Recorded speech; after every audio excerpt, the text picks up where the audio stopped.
Hello guys, welcome back to my channel golden future 078 में आपका welcome है। दोस्तों, आज की टॉपिक है हमारी इंग्लिश स्पीकिंग।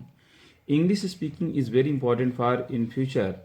फ्यूचर के लिए इंग्लिश स्पीकिंग बहुत ही ज़रूरी चीज़ है। दोस्तों, आइए मैं आपको बताने वाला हूँ आज की वीडियो कितना इंपॉर्टेंट होने वाली है। सेंटेंस को देखकर आप खुद अंदाज़ा लगा सकते हैं इसका। जैसे कि समय कितनी तेज़ी से बीतता है। मेरी घड़ी टूट गई है, उठने का समय हो गया है, उसे देर नहीं हुई है, वह ठीक समय पर आ गया, आपको आधा घंटा देर हो गई है, हमारे पास बहुत समय है, करीब करीब आधी रात है।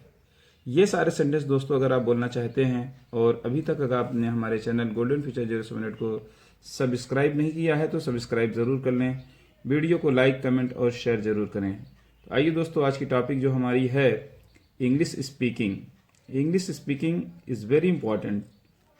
ठीक है, इंग्लिश स्पीकिंग बहुत ही महत्वपूर्ण है। English speaking makes your personality, आपकी ये पर्सनालिटी को बनाती है। तो कैसे आप अपनी पर्सनालिटी को मजबूत करना चाहते हैं, करेंगे, या आप अपनी पर्सनालिटी को मजबूत करना चाहते हैं तो इंग्लिश स्पीकिंग सीखें। जैसा कि यहाँ पर पहला सेंटेंस मैंने दिया है आपको सिखाने के लिए कि समय कितनी तेज़ी से बीतता है।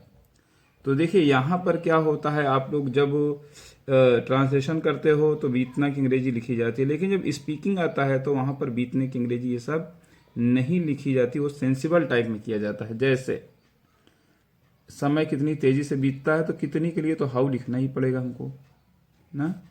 हमने हाउ लिखा।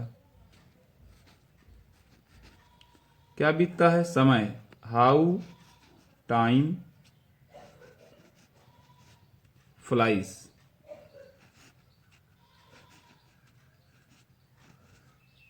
How time flies.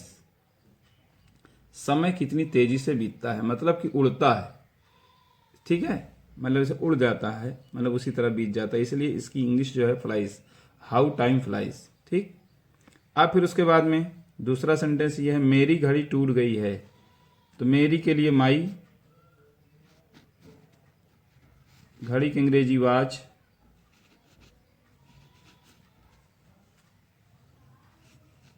उसके बाद हैज,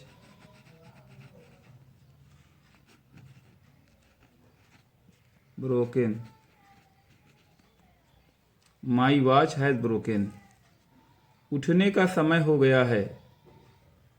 ठीक है, इट इज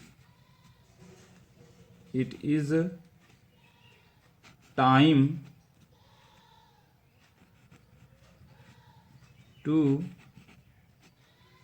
वेक अप।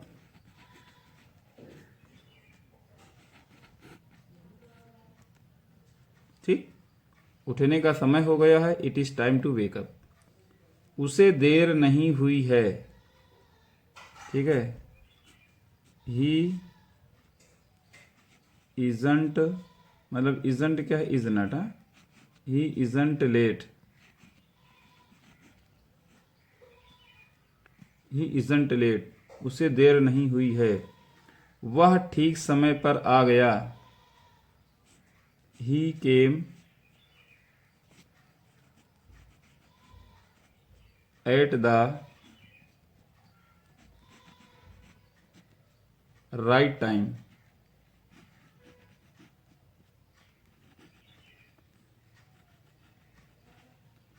ठीक, he came at the right time. 6 number है, आपको आधा घंटा देर हो गई है। तो you are late, you are late by half an our.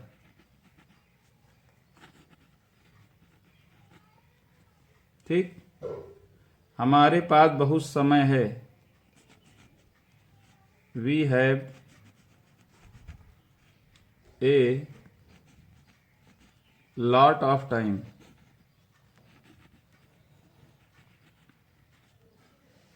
करीब करीब आधी रात है। इट्स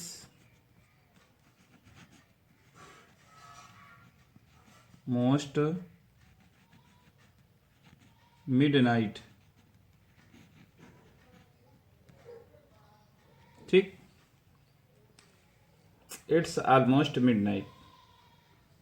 तो दोस्तों ये रही आज की हमारी टॉपिक इंग्लिश स्पीकिंग की। कैसे रही वीडियो?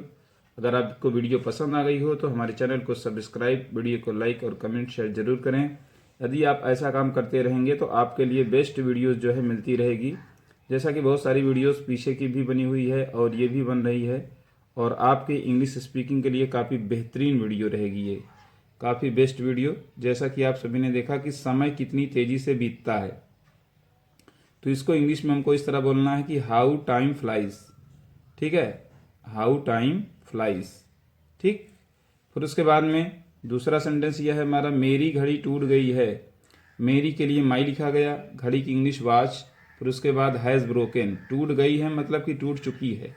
अगर आप टेंस में भी आ जाते हैं तो प्रेजेंट परफेक्ट है, बिल्कुल ये परफेक्ट है ही है, इसमें कोई सेंसिबल टाइप में नहीं है, इसको हर कोई सिंपली कर सकता है आसानी से। ठीक है, तो माई वॉच हैज़ ब्रोकन। फिर उसके बाद तीसरा सेंटेंस जो आप देख रहे हैं, उठने का समय हो गया है। It is time to wake up. It is time मतलब समय हो गया है, टू वेक अप उठने का, वेकअप माने होता है उठना या जागना ना। फिर उसके बाद उसे देर नहीं हुई है, तो he is not late, he isn't late. Isn't क्या है? Is not. तो स्पीकिंग में इजंट या डजंट, डिडंट ये सब ज़्यादा यूज होता है। अच्छा, शॉर्टकट ज़्यादा यूज किया जाता है। और ट्रांसलेट में क्या है, थोड़ा लॉन्ग चीज़ ज़्यादा यूज की जाती है। तो यही, और इंग्लिश स्पीकिंग में और ट्रांसलेशन में यही डिफरेंस है कि वहाँ पे बहुत लॉन्ग में चलना पड़ता है और यहाँ जो है शॉर्ट में भी चलना पड़ता है। कि मतलब आप ऐसा बोलें कि आपका जो बोलने का मतलब है, जो सेंस है वो समझ में आ जाए। ठीक, तो उसी को बोलते हैं इंग्लिश स्पीकिंग। इंग्लिश स्पीकिंग बहुत लंबी नहीं होनी चाहिए ताकि वो समझ से बाहर चली जाए। मतलब ऐसा रहे कि बिल्कुल एक्यूरेट, बिल्कुल एग्जैक्ट चीज़ हो, जो आप बोलें बिल्कुल क्लियर समझ में आए। ठीक है, तो वही इंग्लिश स्पीकिंग है। अब बहुत लंबा आप खींच देंगे सेंटेंस तो वो इंग्लिश स्पीकिंग से हट जाता है। ही इजंट लेट, उससे देर नहीं हुई है। पांचवा है, वह ठीक समय पर आ गया। He came at the right time. He came at the right time, वह ठीक समय पर आ गया। फिर उसके बाद छठवां है, आपको आधा घंटा देर हो गई है। You are late by half an hour. You are late मतलब आपको देर हो गई है। बाई हाफ एन आवर, आधे घंटे से, आपको आधे घंटे देर हो गई है। ठीक। फिर उसके बाद सातवां सेंटेंस है, हमारे पास बहुत समय है। हमारे पास बहुत समय है। We have a lot of time. We have a lot of time. आठवां है, करीब करीब आधी रात है। It's almost. ऑलमोस्ट माने होता है करीब करीब या लगभग। मिडनाइट माने होता है आधी रात। इट्स ऑलमोस्ट मिडनाइट, करीब करीब आधी रात है। तो दोस्तों आप सभी ने देखा ये हमारी वीडियो, जैसा कि शुरू से लेकर एंड तक। और मैं आपको बार बार यही कहता हूँ कि कभी भी वीडियो आप देखें तो फुल वीडियो देखा करें। शुरू से लेकर एंड तक आप जब देखेंगे, स्टार्टिंग से एंड तक, तो आपको जो इसमें जानकारी बताई जाएगी वो पूरी तरह से समझ में आएगी। ठीक है, अक्सर आप 2 मिनट, 4 मिनट, 5 मिनट देख रहे हैं तो उसमें आपको हो सकता है कि आधी अधूरी जानकारी मिल जाए और आप अपने मिशन में सक्सेस ना हो पाएँ। तो कहने का मतलब ये है कि अगर आप कोई चीज़ देखें तो फुल देखें और उसके बाद उसी को रिवाइज कर दें, तो समझ जाइए कि आपकी इंग्लिश स्पीकिंग बेस्ट और बहुत बढ़िया होने वाली है। ठीक, कोई भी चीज़ है उसको कंप्लीट करना ज़रूरी है।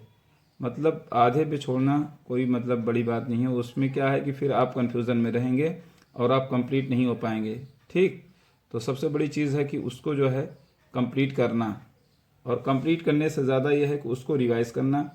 जैसे आपका एक हफ्ता बीत रहा है तो एक हफ्ते के बाद आप ट्राई करेंगे हमने जो सीखा है क्या वो मेरा मजबूत है या तैयार है या नहीं। नहीं, आप आगे सीख रहे हैं पीछे भूल रहे हैं, तो फिर उसमें नहीं, मतलब उसकी प्रैक्टिस पीछे वाली की होनी चाहिए और आगे के लिए, नॉलेज के लिए आपको ईगर होना चाहिए, उत्सुक होना चाहिए कि आगे क्या होने वाला है, क्या बताया जाएगा। तो अब ये जान लो, अगर आप ऐसा कर रहे हैं तो आप इंग्लिश स्पीकिंग में अपने आप को बहुत ही मजबूत कर रहे हैं।